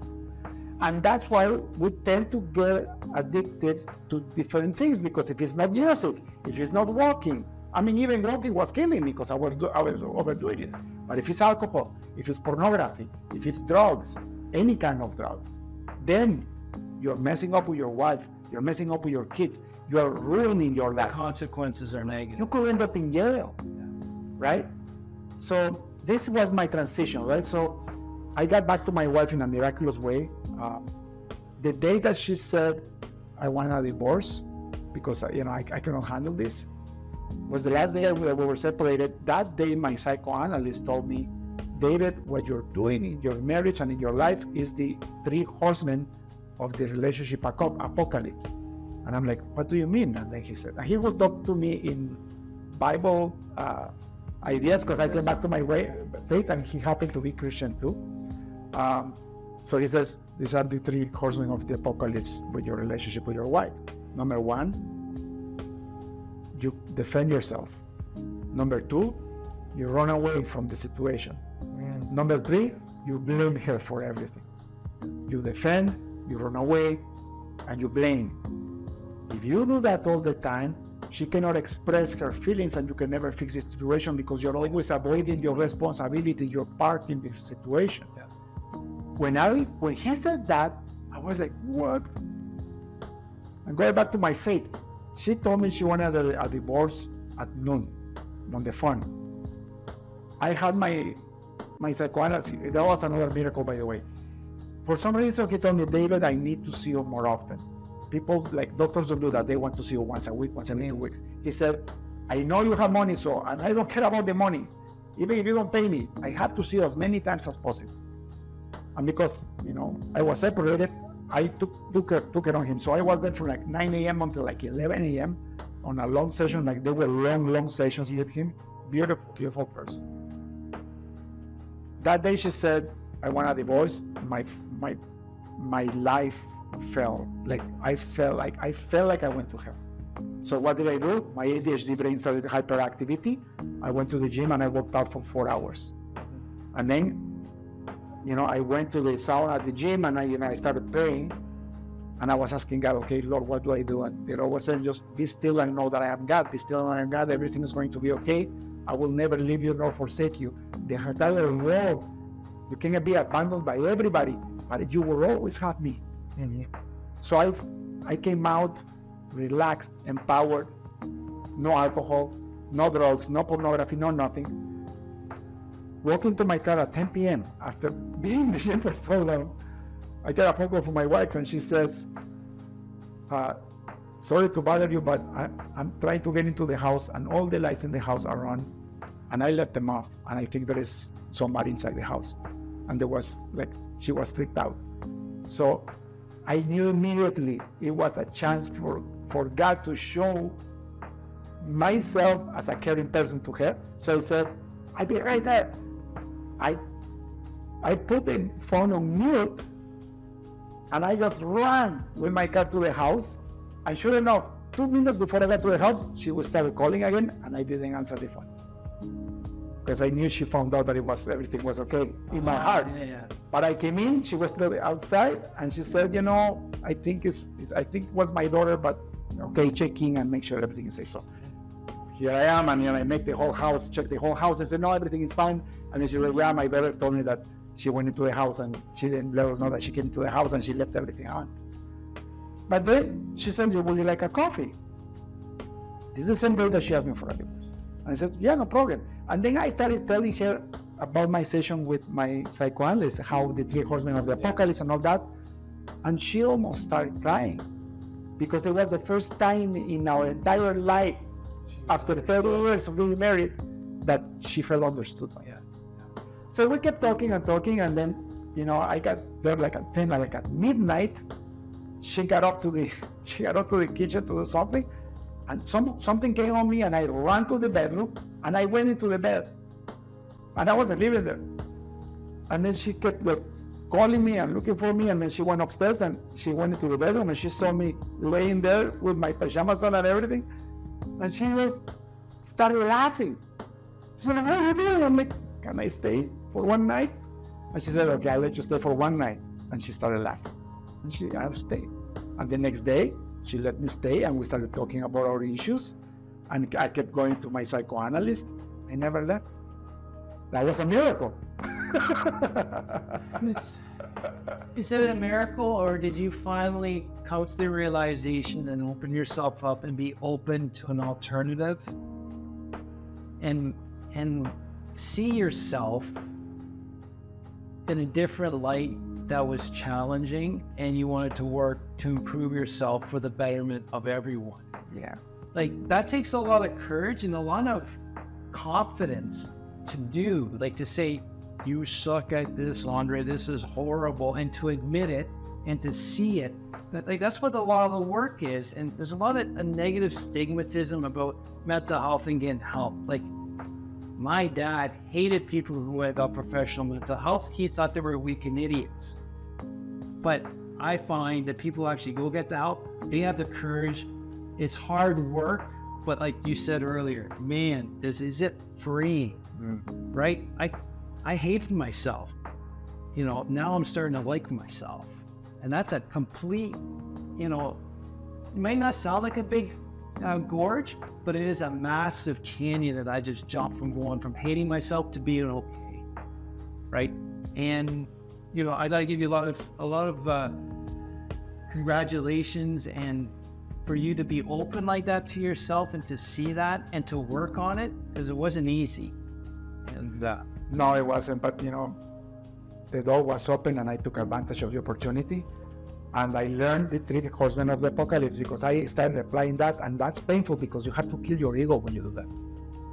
And because my wife had so many emotional wounds that I put on her, she needed to express her pain. I am from Guatemala, so what we actually did is we went in January to Guatemala. Like, that's where we're from, but we live in Canada for over 30 years now. So we went there, we rented an Airbnb because we were just investing in a property there. And I thought I was going to be there 2 weeks. Turns out that my sister-in-law had a friend that went to a church, and they invited us to this church. We didn't have a church before, and the pastor and his wife had exactly almost identical life experience that we had, with the same problems, the same mistakes, like crazy. So they became our friends, and they started mentoring us. So I ended up staying there for 6 months, and they're influencing my life, how they dealt with the condition, how she was able to forgive her husband in a way that she did. By the way, they weren't pastors before. They were normal people, but then after the Lord changed them, they dedicated themselves entirely to the Lord, and they poured all their love in us. And so my wife could see a model, a role model that we could actually save our marriage. And I tell you this, guys, because if you're into trouble, you're about to get divorced, you gotta find a couple that can mentor you, that went through what you're going through, so that you can see the light at the end of the tunnel, and you can actually see that it's possible, because it is possible to heal those wounds. The miracle was, they told us it took them over 10 years to heal their wounds. My wife is almost healed. I am almost healed. It's been 10 months. Now let's talk about the alcohol. So I became addicted to cigars. That's what I will do. But I will never overdo it. Same with the alcohol. I will overdo it once in a while, and I will feel ashamed for it. But I will always, and my resistance was high, so I could drink and never get drunk and never do stupid things. But for example, my coffee breaks, after walking on the treadmill for hours and hours and hours, I will get a coffee, and I will light up my cigar, and it will last me a week, a whole cigar, or half a week. If I was too stressed, it will go faster. But I was doing that for 7 years. And then I was having 4 or 5 cups of coffee a day. My psychoanalyst told me, you're doing the cigar and the coffee because it's the same dopamine thing, right? Is you're trying to regulate your dopamine, and then you got addicted to the coffee and you got addicted to the cigars. So the first thing I left was the cigar wasn't even a problem. I just stopped smoking altogether. I never liked cigarettes, but cigars I liked. The whole coffee was, I didn't care, right? But the problem with the coffee is that got me even more hyperactive. Coffee is a stimulant, which actually helps with regulating focus and the dopamine transmitters and a bunch of other things. So help focus a little more. Yeah, if you're getting hyperactive off coffee, that means you were drinking a lot of coffee. 4 or 5 cups, and they're double expressing, right? And for me, I can do 4 or 5 cups, and actually, I do focus better, but I don't get extra hyperactive. So, there's a difference right there. You see? And then the thing is with the nicotine, when I smoked, apparently nicotine actually helps with executive functioning, improves executive functioning. But for me, the smoking was a transition tool. So for the ADHD brain to say, I gotta stop this and start on that, we can't do it. So we need a transition time. So in my calendar, I got a half hour between everything, minimum half hour between one meeting or another. That gives this brain to let go of the other stuff to get ready for the next. So I'll get all this stuff done, I'll go have a cigarette, then I'll come back and do work. So that was my transition. Wow. And then when I quit smoking, now I was starting to do 13-hour runs of work in one sitting.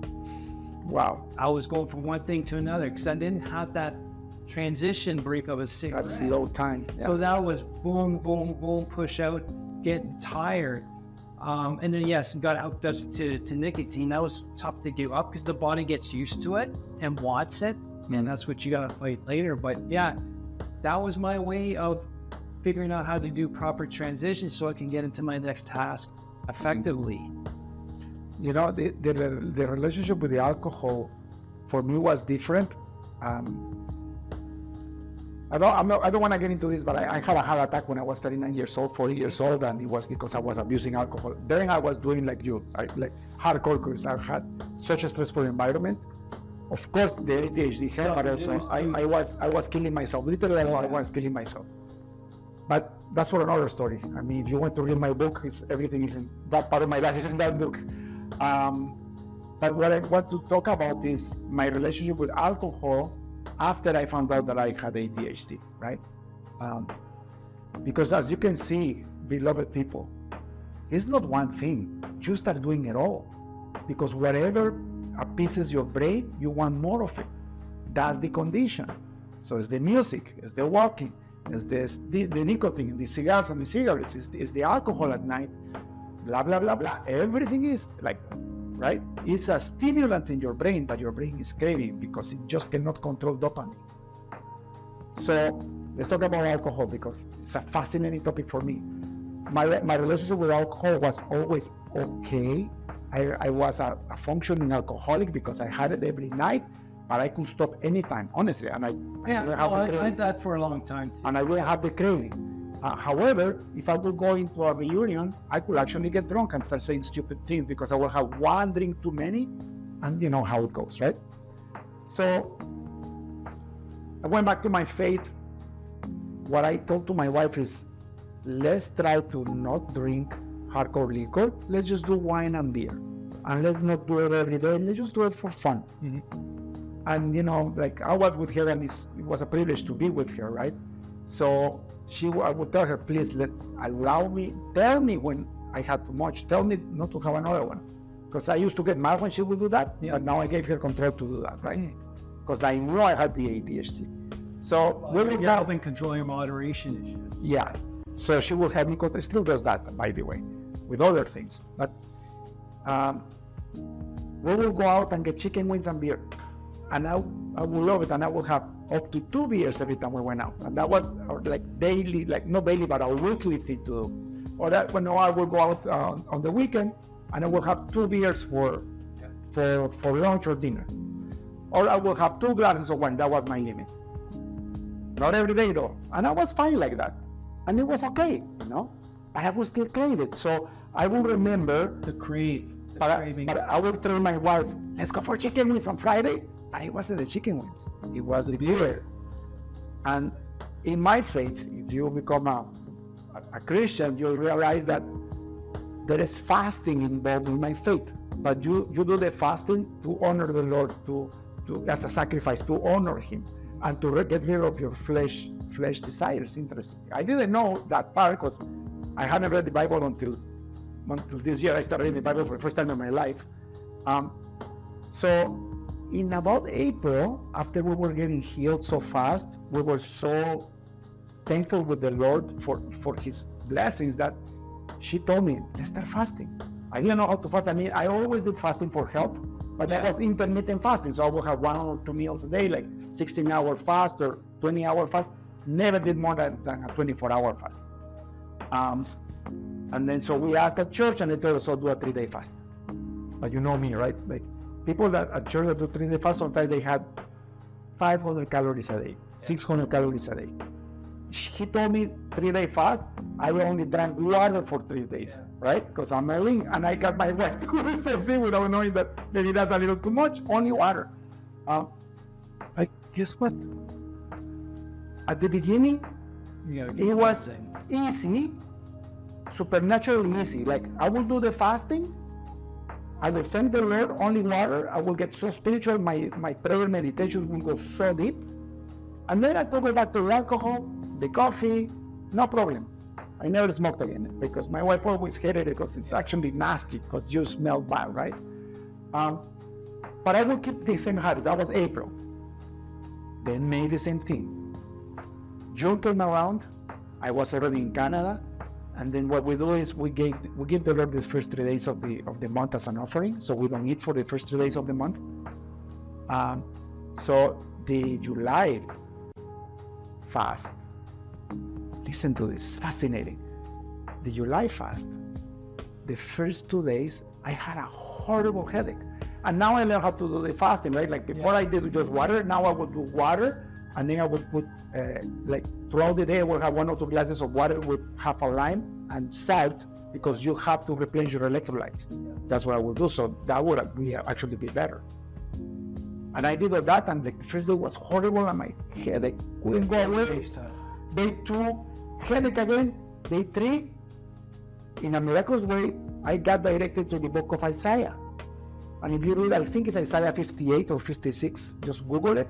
It's fasting in Isaiah. So I start reading, and it says, you give me your fasting for offerings, but I am returning this to you in liberating from your flesh conditions. Mm-hmm. I read on the Friday that I didn't have a headache anymore. It was the last day of fasting. Number 1, guys, I could keep going. I felt this power in my spirit that I said, I could do 7 days, but of course I didn't, because I wanted to respect my wife, and actually it could be unhealthy. I told my wife when we gave up the fast, I'm like, baby, I could keep going. The next day, the first thing that I did after the fasting is had a coffee, because I love my coffee.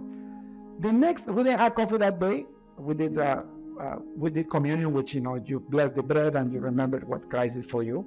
The next day I wake up, I go down running for my cup of coffee, and I got my Starbucks, beautiful, espresso machine. I fill it up with my delicious coffee. The smell was delicious. I gave it a sip. I couldn't drink it. It was like drinking vomit. I tried it again. And I'm like, I couldn't drink it. I'm like, this is weird. Dumped it, right? And then at noon, my wife tells me, remember what we read in Isaiah? And I read it again. The Lord will remove all the flesh, bad habits from your life if you fast to Him.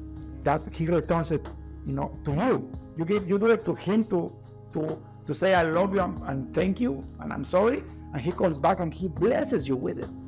So then I realized He had healed me from caffeine addiction. Because I tried in the afternoon. So this was my habit. I will get up, have 2 cups of coffee in the morning. Then I will have 1 cup of coffee like around 3 p.m. to pick me up. And then at 6 p.m. I will have another cup of coffee. Normal like that. If I have a stressful day, that would double that. That was normal for me. So my brain had the habit. So 2-3 p.m. go make myself a coffee. I had forgotten about this. Put it in my mouth. I almost vomited. Yeah. So I'm like, this is amazing. So the next day, what I did is I told my wife, do you think I could actually do decaf? Because I like the habit. So I had the decaf coffee, and that was fine. Yeah. So I researched less than 1% caffeine. Yeah. That's how the Lord took away my caffeine addiction. I didn't even know that I had a caffeine addiction. And by the way, people, it's okay. Coffee doesn't, if you overdo it, you will get hurt with the acidity, but it's fine. My point is, that's how I got rid of coffee. 2 more fasts moving forward. We're coming to the month of October now. I still have my beers once in a while. It was fine, but I didn't find them as tasteful as before. Right. It was more the habit, but it was still fine. I do my fasting in October, same thing. I got out of that fast, drank another beer. I still like the taste, but the alcohol, I would feel like the alcohol would pour out of my eyes and my ears in a weird way. So to make the long story short, now once in a while, like my son had a celebration because he's getting married, and so he got engaged. I had half a cup of wine with alcohol. The lightest wine I can find, which I think is Pinot Noir and Shiraz, because I used to do Cabernet Sauvignon because it's the strongest. And that one went fine as long as I have a heavy meal in front of me. Yeah. If I had just a cup of wine and I drink it, I feel the same thing, that the alcohol is bursting out of my eyes. So it's like, no, so I'm free from that now, bro. Yeah. Isn't that beautiful? Something you said earlier, you were going out for chicken wings, but it was actually for the beer. Yeah. Right? And again, the same book, The Myth of Normal by Gabe Mador, he said, the substance is not the addiction. The addiction is that dopamine spike before the first hit or the first drink. So it's the buildup of anticipation of that first drink or hit is what you get addicted to. Food. Wow. You said, hey, I want to go to chicken wings, but actually it was the beer, because with chicken wings comes beer. Anticipation. So they're anticipation. And once you have the substance, then the body's going, all right, let's keep going. Right? So it's not the substance that's addictive, it's that anticipation. Or like one buddy of mine, he was telling me that when I told him that part, he goes, oh, that makes sense. I was getting so excited. I was going to go to the bar, I was going to meet up with my friends because I could start hiding my pain. He figured this out a lot later. So it was that anticipation, that dopamine hit before the drink he was addicted to. And that's what, when I read that, I was like, yeah, I was anticipating craving the drink. Once I get there, I was excited to have it. And then once you start, that was it. The body took over from that now, but you're addicted to that anticipation. And what are you anticipating? To me, it was the high pain and numb pain. So that's why when it comes to addiction, don't say you're just hooked or they can't control themselves, they got a disease. What pain are they trying to hide? Yeah. And also the substance, right? Like the substance also, like your body craves the chemicals at some point, once you ever use it. Right, but it's that you're addicted to getting that first hit. And then once you start to drink, You cannot stop. you can't stop because now the body is getting Crazy, craving it. So sometimes I know I still get nicotine cravings because it buys. I really had a good time back then or even with alcohol. Yeah. So the brain does amazing things, but it's funny how the brain is actually set up to protect you. So it was using alcohol to protect me from my pain because that's what I wanted. I didn't realize it, right?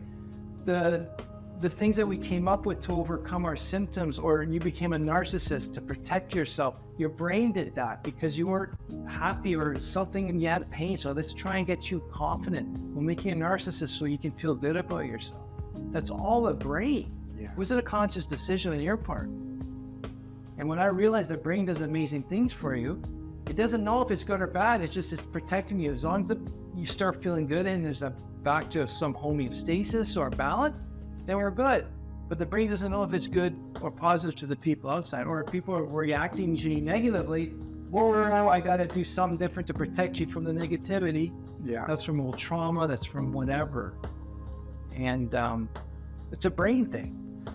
You know, lastly, and then we're done with the addictions. People, I want to talk about psychedelics because despite the alcohol and smoking and even the porn addiction, it was horrible. But it was kind of manageable within the context of my marriage. Well, that's because I have a saint of a wife too, by the way. But you know, most people will actually get divorces just with those three. The problem was the psychedelics. What opened the gates of hell for me was the myth of the psychedelics, because I'm a scientist and I love doing research. Yeah. When I started researching about psychedelics, and it was the first time that I got into my, I never knew what this was. But then there was this documentary on Netflix called Fantastic Fungal. Oh, yeah. And they portrayed these mushrooms, these magic mushrooms. They make it look like a miracle medicine, and they give you all the proof and this and that I actually thought this could be awesome, right? And even worse, because back then I was into meditation and I was getting into Buddhism and, you know, like stupidity, like believing in reincarnation and stuff like that. I felt so bad into superstition that I felt ashamed when the Lord woke me up, because I believed in stuff that, if you're a scientist or a normal person, you know that it's stupidity, like reincarnation, right? Who wants to come back to a broken world like this? So anyways, I research more and more research and Oh, magic mushrooms, they are not addictive, and they heal your brain and this and that. And I had ADHD. So I started consuming these things. And I would get these weird, wacky, horrible hallucinations. Some of them were beautiful. I would see angels and stuff like that. But the other ones were in hell, and I would go to hell, and it was horrible. But I got addicted to that too. And that one, thank God, I only abused that for like 3 months. the last year, because that was the end, like that was the opening of hell. That's what my wife wanted, like she had it, right? I did mushrooms because I felt like it was incredible. Then I did LSD in the Century Mounts. Then I actually did ayahuasca. Please never do it. People die from that stuff. It's actually, it's so toxic that you end up vomiting for 4 hours. It's horrible. But again, dopamine. I talked to my psychoanalyst about that stuff. And he said that when you have a chemical that comes from a plant that becomes medicine under certain conditions and only by some people that need it, then it's beneficial for you. Mm-hmm. Like any other medicine. Like any other medicine, people, right? If you got your prescription drugs, whatever it is, and you abuse it, you're gonna die. So it's the same with these things. Yes, it may have some properties that could help some cases under a prescribed medical condition. But if you go and buy magical mushrooms, you start smoking marijuana, and then you have ADHD, you're gonna get hooked to that stuff, and you're gonna rather be in that environment than be in the real life, because what that stuff did for me was what alcohol did without the kickback. So that's the danger, right? I will get high in mushrooms, and I will be like in this visualization. It will come faster and it will last longer than getting drunk. And then I didn't have the side effects afterwards. I didn't get hangover. So it was so dangerous that I would rather live in that environment. So whenever that will happen to me, I will pop 4 pills of these mushrooms, right? But that's what I was wondering. You were trying to escape reality with psychedelics. Most people that do it for that reason. Why were you escaping reality? What pain were you escaping? It's the pain behind. And like you said, it lasts longer, so you got to stay away from reality longer. All that trauma, right? Right. And that's what happens when you got to uncheck trauma, uncheck challenges with your mental health. Yeah. It goes down a bad road. It can. But it takes complete open honesty to yourself, from yourself, and admit that you need to, like, I remember when I decided to get professional help, I'm like, oh my God, like I am my parents. I'm seeing myself and my kids right now. I'm screwed up. I need help. And this was it. Like what I saw in my kids is that I can't continue this way and do this to them. So I got help. And, and then realized it's not complete. It's not a moral failure. And I'm not completely, when the doctor told us, yeah, you got ADHD, severe. There's no way you should have graduated from university. There's no way you should have successful companies. There's no way you should be married anymore. But something, you figure something out. And I'm like, no. I can't be 4 letters that explains my whole life. There's got to be something worse about me. There's nothing wrong with it, right? So it's difficult, but it's like you said, it's definitely rewarding. We're all better people about it, and I got to give you credit for the courage that you had to invite me to talk about. I didn't expect us to be talking this in depth about our past. But I know with me talking about my ADHD challenges and observations and my diagnosis, I got him thinking about it. I got a lot of other people thinking about it. I had some guy actually come on my podcast, the Impulsive Thinker, talking about his depression 2 years ago. And he just messaged me saying, because of that podcast, I don't know what you did, but I was able to talk more about my depression. And all my friends were starting to talk to me about their depression. And he had such a horrible fear, anxiety attacks for speaking on stage. He decided to get professional help to get over that anxiety so he can spread the word more. Because the more we talk about it, the more people hear it and people talk about it. So, I'm making an impact. Your podcast has been making an impact. And this story here, I'm not ashamed of what I've told. I screwed up a lot in the past. There's a lot of stuff I did wrong. But I fixed it. I'm trying to become a better person. And no one's infallible. No one's perfect. You can never get it right. Am I going to make mistakes? Probably tomorrow. Yeah. but let's talk about it, and it's okay. But you see, guys, we do this and you see us so bold. Well, now you know why, because we're ADHD. So we're going to do this, we're going to go all in. That's number one. But also, That's a good point. but more importantly, we don't care. There's nothing to hide. Our wives have forgiven us. Our marriages are flourishing now. My kids have a good relationship with me now, because now they can talk to me and I know I have to listen and I know how to pay attention. My business is thriving now, and it's exponentially thriving. I actually have my financial review for the month today, and we did a lot better than the last 2 years in 1 month. So it's when the Lord heals you, He's going to use you to heal others, and that's what we are doing. We got healed. We will have to work on it every single day of our lives. And we told you all the strategies that we both do, that I didn't even know we had some similarities, by the way, because we went deep today, brother. Even deeper than our dinner conversations. And so it's an everyday battle, but we take it one day at a time. And because of we're conscious of it, we're using it to our advantage. So now, instead of becoming a horrible disease, now it's a superpower, people. And we can accomplish anything we want, because we know that if we like it and it's going to bless the world, we have this immense energy to get it done. And if you take care of yourself first, then you're able to take care of other people, right? The mental health state I was in, I was not good to my family, I was not good to my staff. Then I actually got selfish. I put myself first. I got the help. I worked on me first before I really worried about everyone else. But I got into a good space, then everyone went in line. And it radiates out. Like, I got a 15-year-old daughter who wants to hang out with her old man and say no to friends or be around her friends with her old man. Things are getting good.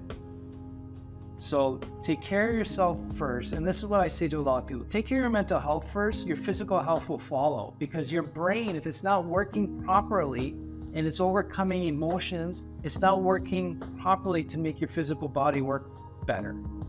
So get your head, your brain working, your emotions under it, especially the childhood trauma, the old trauma, it's buried deep and it keeps coming out. So we got to be curious and wonder about that and work with it. And you have to be forgiving of yourself first and forgive others. Today I had an episode in the morning with my wife, because I lower my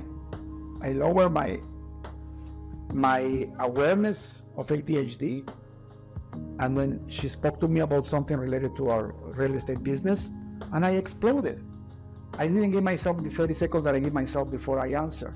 So I exploded in a way that was not meant.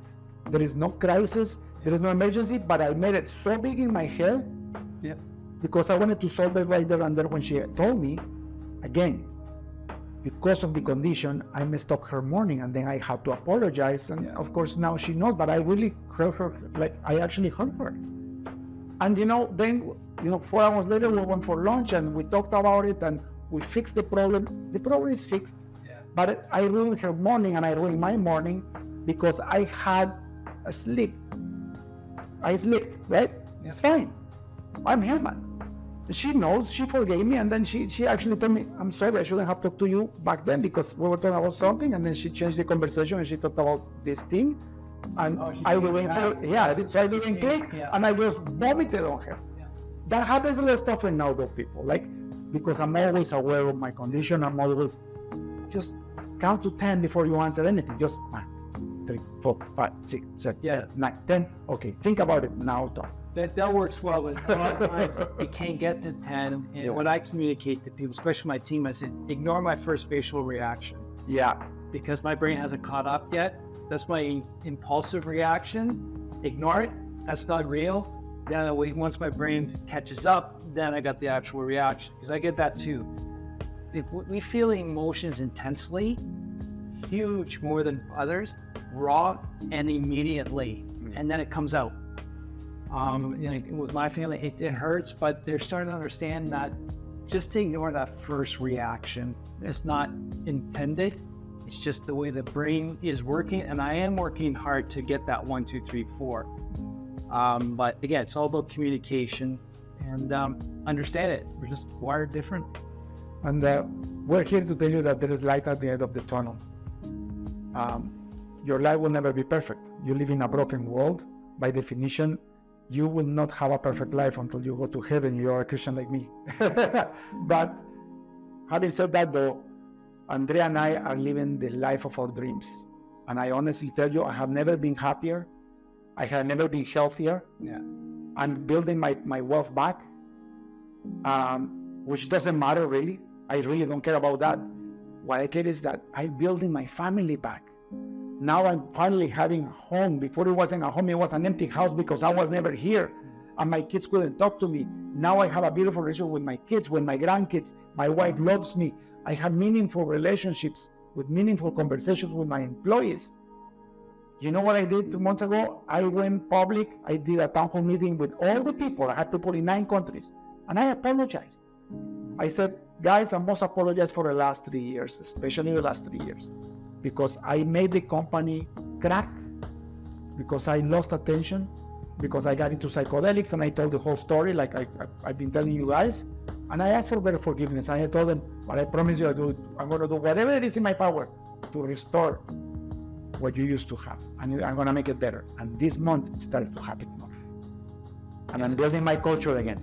And that's how you broke free. And that's why it's called Breakfree. Andre, thank you so much for being in the call. Before we finish the podcast, I just want to do a quick mention. My psychoanalyst told me, you don't need to have medicine, but you should do, I recommend you try Concerta. I know Dan Sullivan has Adderall. I wouldn't like to take it. But when I went back home to Guatemala, I had access to the best psychiatrist in the country. Like I graduated in Germany, like an incredible guy. So I went to him and I asked him, I went like 3-4 sessions with him, and he says, I think you should try it. Mm-hmm. And to be honest with you, half the people works for, half people doesn't work for, but for me, Concerta gives me a little bit, okay, the only thing that the medicine gives me is those 10 seconds between thoughts. It slows down my brain enough that I can think about what I'm going to say, and that makes the whole difference. And I noticed it because one time I didn't take it on purpose to see what happened, and my day was normal, but I was repeating myself, and I was asking questions again that they already answered. Mm-hmm. I will go like stare at something, I will never come back, and the house could be burning on fire. Like, it was noticeable. So it is helping me for sure. And you know, the dosage that I'm having is like, you know, it's never hard. It all depends on the person. Yeah, I have a very small dosage, right? Another thing, people, if you're a male watching this and you have kids, get them all tested. Like you said, you got your kids tested, and you know. It wasn't easy because they were having problems. So you just got to work with your general practitioner and the mental health professionals to say, that's where, you know, and it was a 2-year discussion, but as long as you're sounding smart and you're showing the real reasons why you got concerns, don't give up with your kids. But yeah, I finally found a pediatrician that specialized in ADHD and didn't believe it was just a problem. We're explaining properly the symptoms and our observations, and he gave it credit, and he started. So yeah, I think it's just for the validation that they got a brain that's wired differently, and they're not going to fit in or do the things that other people can, right? For me to keep planning, stay on top of it, it take me 4 times longer to do stuff like that than anyone else. Right? You know, my daughter is 25 years old. She worked for me for 5 years. She actually graduated from an IB school in Canada, the best school in English in Canada. But she was always depressed. She was always anxious. When she heard my story about ADHD last year, even before I went to a psychoanalyst, the first thing she did is she went to a psychiatrist, and he prescribed Concerta to her, and within 2 months she was a much happier person. Yeah. The only reason why I took Concerta for myself is because I asked her, and she says, Dad, it's changing my life. So my awareness already healed my daughter. And that's why we're doing this podcast. Now you guys are aware. If you check what we're talking about, the symptoms, we talked about the symptoms. Otherwise, just Google 10 symptoms of ADHD, you're gonna have a ton of videos on YouTube, but we talked about all the symptoms. Yeah, be careful where, if you get off TikTok, no, that's not viable. YouTube's a bit better. But this is what I tell a lot of people are wondering, I wonder, Andre, if I have ADHD, what should I do? Well, the thing is, if you've been listening to this, you're like, oh my God, you're speaking to me. Good chance. Yeah. If you're saying, well, it depends on the situation, most likely not. It could be a mental health condition, depression, anxiety. Or if you go to tacticalbts.com, I've got a blog there where I got recommended podcast episodes that I've done, that if you're wondering if you have ADHD, those are the ones that kind of describes a little more of situational examples and some experts on there. But yeah, usually everyone goes, yeah, that's it. The book I read that the psychiatrist gave me, I actually read to disprove I had ADHD. And I'm like, yep. Wasn't even conditional. It was yep. That's the kind of thing. And nothing wrong. It's not a condition. It's not a disease. It's just a different brain wiring. And it's a hunter's brain, and we're in a farming world now. We can't wait till that seed grows. We'll pick it out of the ground and see if it started, right? That's just the way it is. That's why I'm really good at an entrepreneur, because I like that urgency. I like the challenge. I never realized I live all over the place. People thought I couldn't pay attention. Well, you know what? That's me paying attention, because I'm scanning the environment to see if there is a danger that everyone goes, right? They're good peppers. So my engineer manager says, like, how did you catch all this stuff? Like, we went to look at this piece of equipment, but you got 5 more jobs. I don't know. I just saw it. But I'm constantly scanning, looking. That's a hunter thing. Yeah. But I'm accused of not paying attention. But I am. I can listen to you while I'm making sure nothing's going to attack us. Yeah. So, not a condition. It's not a disease. It's the way your brain's working. And it's someone else's measuring stick that's measuring us, not our own. Make sure that your goals are your goals. How your brain's working is how your brain's working. And you need a couple more help. Even the neurotypical people, they need a lot of help with other stuff that we're great at. Yeah. But it's just socially accepted. Us, not so much. Andre, thank you so much for being here, brother. We need warriors in the world. We need hunters in the world, because otherwise you wouldn't have businesses. Mm-hmm. We are warriors and we're hunters. That's what ADHD is. It's the warrior brain. We can never be farmers. I will get bored being a farmer. Why do you think I have so many businesses? And why do you think I have a computer business that works per project? Because every new client that I take care of is another conquest. Mm-hmm. I'm expressing the warrior that the Lord built on me. Regardless of how I got it, on why I got it, regardless if it's hereditary or for my childhood trauma, because I didn't tell you, I told you 5% of what happened to me when I was a kid. I don't want to bore you with that. But the fact is that I had ADHD, and it made me successful, and now it's making me a great father, a great husband, and a great entrepreneur. And being a high achiever, what you're describing is a high achieving ADHD entrepreneur. I just want to clarify to everyone, just because ADHD doesn't mean you're a good entrepreneur. There's a lot of people with ADHD that likes the structure of work. They go to work, they're able to do things because there's a structure around them with expectations and someone else is taking care of the planning. So even with ADHD, we all have different roles in this world. But I think the high achieving side is that's what us as entrepreneurs make it a type of entrepreneur that's successful. Yeah. So it's on a spectrum, people. Exactly. It's on a spectrum. I tend to hang out with entrepreneurs. That's why this is an entrepreneurial or a business leader, if you will, like a CEO would. But it's a spectrum. Just change your conditions. Go find a good psychoanalyst specializing in ADHD. Change your life, and you will change the world. Andre, if people like to find out more about you, your podcast, where can they find you? You can find me at tacticalbts.com. TTS.com, Tactical Breakthroughs, and you can find my podcast there. But the podcast is called The Impulsive Thinker, the podcast for the high-achieving ADHD entrepreneur. And lately I've been discovering non-ADHD people are listening to learn about their ADHD colleagues or family. And I just had a comment saying, I'm not ADHD, but you've got a lot of business entrepreneurial stuff that's helping me with my business. So it's all about self-development, better understanding yourself. I'm talking with a lot of great, smart people. You've been on it. And yeah, I'm here to help the high-achieving and entrepreneur understand themselves poorly so we can get you working efficiently and be good with yourself. Awesome. Oh, and thank you. This was fun. Yeah, guys, if you notice, my podcast don't go past 45 minutes or an hour, or I do 2 episodes. This is the exception, and I wanted to do it like this because I don't want to stop this. This is so important for my life, for Andre's life, that I will be a disservice to you.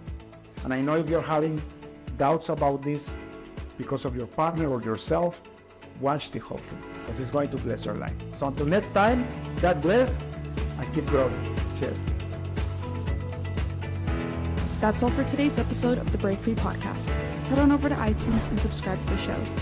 Starting your own business can be tough, but it doesn't have to be. Visit davidmansilla.com to pick up a copy of the #1 international best-selling book, Breaking Out of Corporate Jail. Expand what you consider to be possible and reach your full potential. And join us on the next episode.